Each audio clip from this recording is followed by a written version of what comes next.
शिमला में मंगलवार को भारतीय जनता पार्टी ने संविधान निर्माता डॉक्टर भीमराव अंबेडकर की सम्मान सभा का आयोजन किया। इस सम्मान सभा में केंद्रीय राज्य मंत्री अजय टम्टा ने बतौर मुख्य अतिथि शिरकत की। इस दौरान उन्होंने बाबा साहेब भीमराव अंबेडकर के देश के लिए दिए गए योगदान को याद किया, साथ ही कांग्रेस पार्टी पर भी निशाना साधा।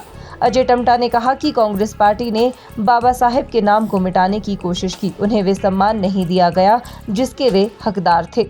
इस दौरान अजय टम्टा ने हिमाचल प्रदेश में मुख्यमंत्री सुखविंदर सिंह सुक्खू के नेतृत्व वाली सरकार पर निशाना साधा।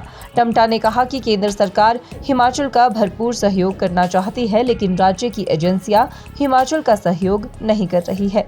केंद्र सरकार हिमाचल प्रदेश में विकास के लिए और अधिक धनराशि व्यय करना चाहती है, लेकिन राज्य सरकार एजेंसियां सहयोग नहीं कर रही। उन्होंने कहा कि सड़क निर्माण के लिए भूमि अधिग्रहण और जरूरी कागजात उपलब्ध नहीं करवा रही है। जिस प्रकार से डॉक्टर भीमराव अंबेडकर जी ने देश के संविधान के निर्माण के साथ साथ जिन क्रियाकलापों के माध्यम से देश के उस अमूल्य समय में, बहुत कम समय में भी बहुत अमूल्य निर्णय लिए, जो आज भी देश के अंदर एक महत्वपूर्ण हैं। मैं यह भी बताना चाहता हूं कि जिस प्रकार से कांग्रेस ने हमेशा डॉक्टर भीमराव अंबेडकर का अपमान किया, डॉक्टर भीमराव अंबेडकर को कभी चुनाव में जीतने नहीं दिया, संसद के अंदर भी बड़ा परेशान किया, और उसके बावजूद भी उन्होंने बहुत सारे भारत के उन निर्णयों को लेकर के इस्तीफा भी दिया। और यहाँ तक कि डॉक्टर भीमराव अंबेडकर जो भंडारा लोकसभा क्षेत्र से चुनाव लड़ते थे, आज़ादी के 51-52 के अनुसार 2 बार उन्होंने जब चुनाव लड़ा, तो पंडित नेहरू जिन्होंने वहां जा करके उनके खिलाफ प्रचार करके डॉक्टर भीमराव अंबेडकर को संसद नहीं पहुंचने दिया।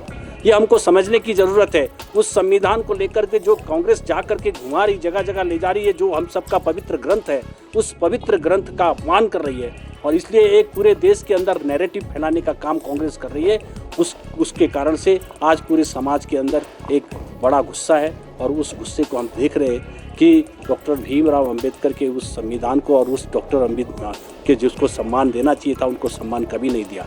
और इसलिए अटल जी के समय उनको भारत रत्न मिला, उनका जो हमारा सेंट्रल हॉल है उसमें तैलचित्र की स्थापना हुई, मगर हर बार वोट बैंक के रूप में इस्तेमाल करने वाली कांग्रेस आज जिस डॉक्टर भीमराव अंबेडकर को उन्होंने कभी भी सम्मानजनक स्थिति में नहीं पहुंचने दिया, उनके लिए संविधान के लिए को लेकर के एक प्रकार से इस देश के अंदर जो समतामूलक समाज है उसको तोड़ने का काम कर रही है। इस नैरेटिव को आम जनमानस फेल कर रहा है। वहीं इस दौरान हिमाचल भाजपा अध्यक्ष डॉक्टर राजीव बिंदल भी कांग्रेस पर हमलावर नजर आए। उन्होंने कहा कि कांग्रेस पार्टी ने बाबा साहेब भीमराव अंबेडकर के सम्मान के बारे में कभी कुछ भी नहीं सोचा। उन्होंने कहा कि देश में प्रधानमंत्री नरेंद्र मोदी के नेतृत्व वाली सरकार आज बाबा साहेब को सम्मान दे रही है। कांग्रेस का काम सिर्फ गांधी परिवार को बचाना रह गया है। शिमला पहुंचे राजस्थान के पूर्व मुख्यमंत्री अशोक गहलोत पर पलटवार करते हुए राजीव बिंदल ने कहा कि कांग्रेस नेता लोकतंत्र में भी राजशाही की तरह विरासत बचाने की बात कर रहे हैं। ये सब दुर्भाग्यपूर्ण है। हिमाचल न्यूज़ 24/7 के लिए शिमला से हरदेव कुमार के साथ सपना शर्मा की रिपोर्ट। आप देख रहे हैं हिमाचल न्यूज़।